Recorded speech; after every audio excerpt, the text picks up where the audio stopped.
പഠിക്കാൻ ബുദ്ധിമുട്ടുന്ന ആളാണോ നിങ്ങൾ? എത്ര തന്നെ പഠിച്ചിട്ടും ഓർത്തെടുക്കാൻ കഴിയാത്ത ആളാണോ നിങ്ങൾ? പഠിക്കുന്ന കണ്ടന്റിന്റെ കൺസെപ്റ്റ് മനസ്സിലാക്കി പഠിക്കുകയും അതുപോലെ തന്നെ നല്ല രീതിയിൽ റിവിഷൻ ചെയ്യുകയും ചെയ്താൽ ഈ ഒരു പ്രോബ്ലത്തിൽ നിന്ന് നിങ്ങൾക്ക് കരകടക്കാവുന്നതാണ്. How to do proper revision, അതാണോ ഇപ്പോൾ നിങ്ങളുടെ ചോദ്യം?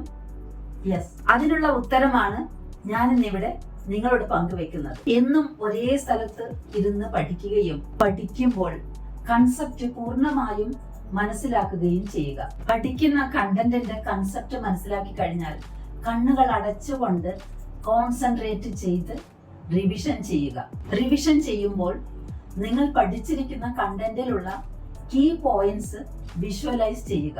ഒരു തവണ ചെയ്തു കഴിഞ്ഞാൽ കണ്ണുകൾ തുറന്ന് വീണ്ടും ഒരു തവണ കൂടെ ആ കണ്ടന്റ് വായിക്കുകയും അതിനുശേഷം വീണ്ടും കണ്ണുകൾ അടച്ച് കോൺസെൻട്രേറ്റ് ചെയ്തുകൊണ്ട് റിവിഷൻ ചെയ്യുകയും ചെയ്യാം. ഇങ്ങനെ 3 തവണ ചെയ്യുകയാണെങ്കിൽ തീർച്ചയായും ആ കണ്ടന്റ് പിന്നീട് നിങ്ങൾ ഒരിക്കലും മറക്കാത്ത വിധത്തിൽ നിങ്ങളുടെ ബ്രെയിനിൽ രേഖപ്പെടുത്തിയിരിക്കും. So do the revision properly and remember everything.